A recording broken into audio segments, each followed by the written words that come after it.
Hello and welcome back dear students. আজকে আমি তোমাদের জন্য আবার নতুন ক্লাস নিয়ে উপস্থিত হয়েছি। আজকে যে ক্লাসটা আমি নেব, তোমরা পড়েছো লেসন 5 মাই স্কুলের গল্পের। তো কিছু অ্যাক্টিভিটি করিয়েছিলাম। আজকে আমি যে অ্যাক্টিভিটি করাবো লেসন 5 সেটা হচ্ছে অ্যাক্টিভিটি 7।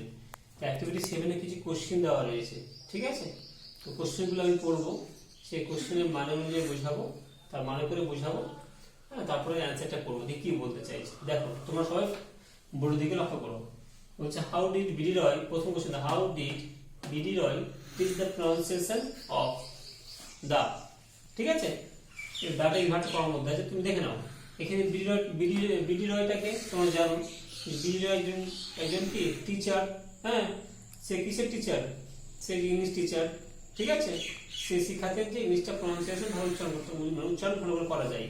দেখো, how did B D Roy teach the pronunciation of the, তিনি কিভাবে মানে দায়ের উচ্চারণ শিখিয়েছিলেন। ঠিক আছে, অ্যান্সার কি দেখো, অ্যান্সারটা করছি তাহলে কি, এটা দেখো বিডি রয়, যেহেতু এটা পাস্ট ফর্মে আছে তাহলে কি করবো, টট।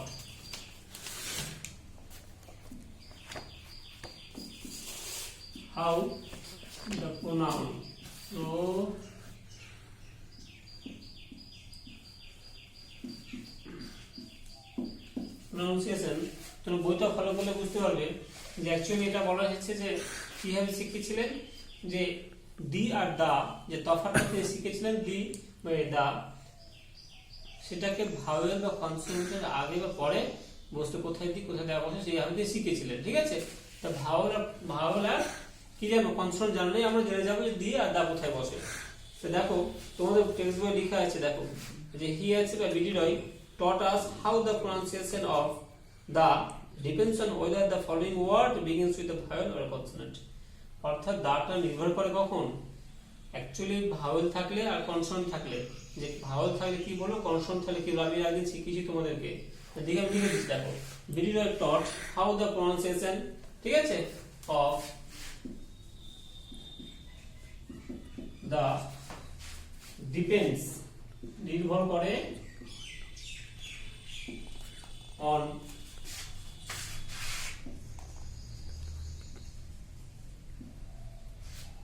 whether the following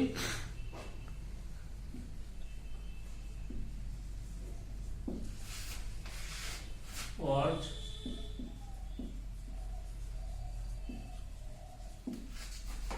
begins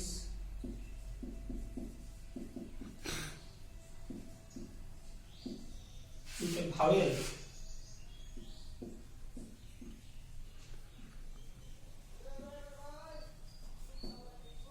consonant। দেখো কি লিখলাম যে BD Roy taught how the pronunciation of the depends on whether the following word begins with a vowel or consonant। অর্থাৎ দাটা নির্ভর করে অ্যাকচুয়ালি যে শুরুটা কি হচ্ছে, যে ওয়ার্ডটা দাটা যখন শুরু হচ্ছে তার আগে ভাওয়েল শুরু হচ্ছে না কনসোনেন্ট। ঠিক আছে, সেই কনসোনেন্ট বা ভাওয়েলের উপর নির্ভর করেই সেই দাটা আমরা উচ্চারণ করি বা শুরু হয়। ঠিক আছে, তো এই হচ্ছে কোশ্চেন 1 এর অ্যানসার। তারপর চলে আসো তোমরা question number 2, how did the author get to be আশুবাবুর ফেভারিট। অর্থাৎ লেখক সত্যজিৎ রায় কিভাবে আশুবাবুর কাছে খুব প্রিয় হয়েছিলেন। ঠিক আছে, অ্যানসার কি লিখবো, দেখো দ্য অথর, লিখলাম অথর গট। দেখো আর হচ্ছে অথর গট, যেহেতু পাস্ট ফর্ম ছিল যেমন গট করলাম, goat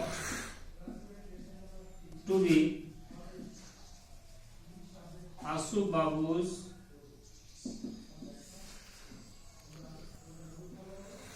favorite because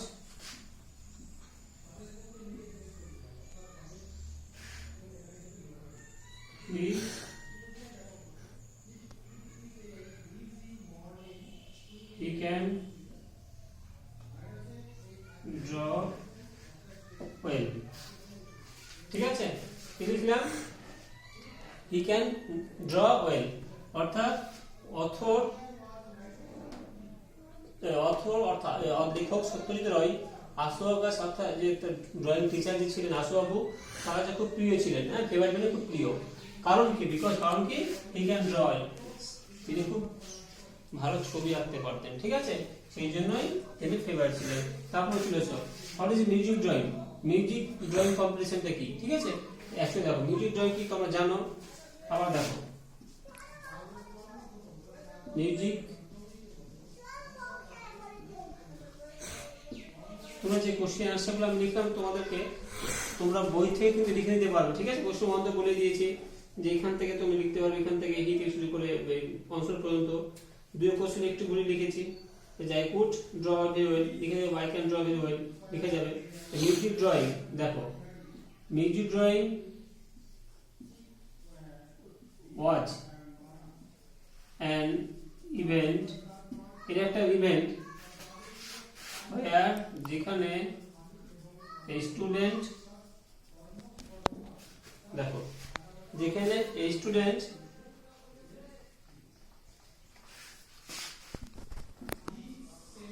would sing, এই দেখো লেখা আছে would sing a song, would sing a song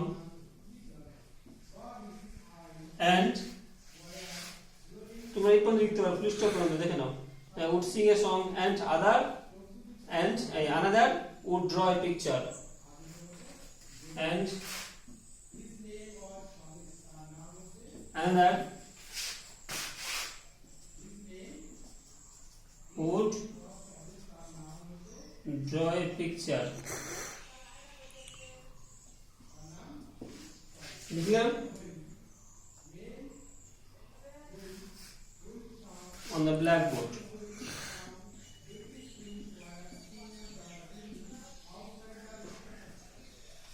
On the blackboard, trying to capture in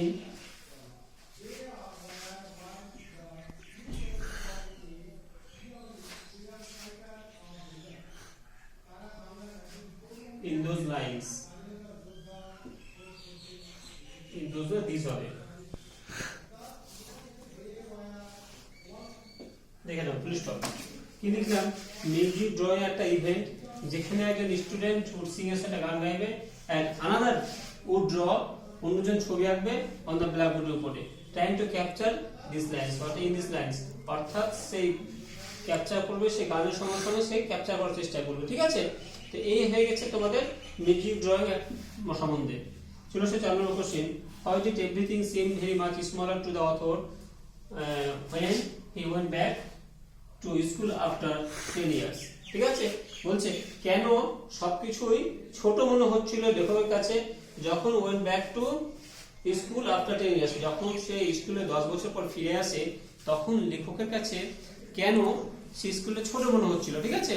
ঠিক আছে, সরি, দেখে নাও, হোয়াই ডিড এভরিথিং, সবকিছু কেন ছোট মনে হচ্ছিল, ঠিক আছে, যখন সে 10 বছর পরে ফিরে আসলো। তোমরা জানো যে যখন লেখক 10 বছর পরে he went back, the author went back to school after 10 years, ঠিক আছে, everything is much smaller, হ্যাঁ, সবকিছু ছোট মনে হচ্ছিল বিকজ, ঠিক আছে, যে the author had growing in these days, অর্থাৎ অথর লেখক সেই সব দিনগুলোতে, সেই সব দিন বা বছরগুলোতে কি হয়েছিল, বড় হয়ে উঠেছিলেন। বাট the school, তারপর দেখো এই যে এখান থেকে তো লিখতে পারবে যে I have, এখানে লিখো I had grown a lot in these days years, অর্থাৎ লেখক সেই সময় বড় হয়েছিলেন, কিন্তু but my school has not, অর্থাৎ লেখকের যে স্কুল সেই সময় বড় হয়নি, সেই জন্যই লেখকের কাছে কি মনে হচ্ছিল, সবকিছু মনে হচ্ছিল যে ছোট। ওকে, এই গেল কোশ্চেন নম্বর 4। আমি লিখলাম না কিন্তু বুঝিয়ে দিলাম, তোমরা এখান থেকে লিখে নিতে পারবে। এই দেখো এখান থেকে আই আছে, আইটা চেঞ্জ করে দেবে, অথর লিখবে হি লিখবে, আর হি লিখলে হ্যাড লিখবে, হ্যাডটা বাদ, তাহলে হি হ্যাড গ্রোন এ লট, লিখে in all this years but my school has not, অর্থাৎ আমার স্কুল হয়নি, হ্যাঁ, but his school, but his দিবে, হ্যাঁ, এখানে এইভাবে চেঞ্জ করে লিখে নেবে, ঠিক আছে। তারপর চলে এসো question number 5 A, what is pleasure to the author, অর্থাৎ লেখকের মত অনুসারে কি আনন্দ দিত, ঠিক আছে। তোমরা জানো যে তার অতীতের কথাগুলো, তাকে সব কল্পনা, অতীতের কথা সেগুলো তাকে আনন্দ দিত, দেখো it is indeed to pleasure to look back, answer লিখবে to look back and relive the past monument of joy, অর্থাৎ লেখককে পুরনো দিনের যে কথা, স্কুলে সেই পুরনো দিনের কথাই তাকে আনন্দিত। ঠিক আছে, অ্যানসার লিখবে to look back and relive the past monument of joy is pleasure to the author. বুঝতে পেরেছো? তো এখান থেকে অ্যানসার টু লুক থেকে লিখে দিলে হয়ে যাবে is pleasure to the author. ঠিক আছে, এইটুকু লিখলে হয়ে গেল। এই গেল তোমাদের আজকে অ্যাক্টিভিটি 7 এর কোশ্চেন। বুঝতে পেরেছো? কোশ্চেন 1, কোশ্চেন 2, কোশ্চেন 3, কোশ্চেন 4 আমি লিখলাম না, বুঝিয়ে দিলাম, আর কোশ্চেন 5টাও আমি বলে দিলাম। ঠিক আছে, এইভাবে তোমাদের যে কোশ্চেনগুলো আমি সবটা করলাম, এরপরে তোমরা ওকে ঠিক আছে। আর আমি বেশি কিছু বলছি না, আজকের জন্য এইটুকুই।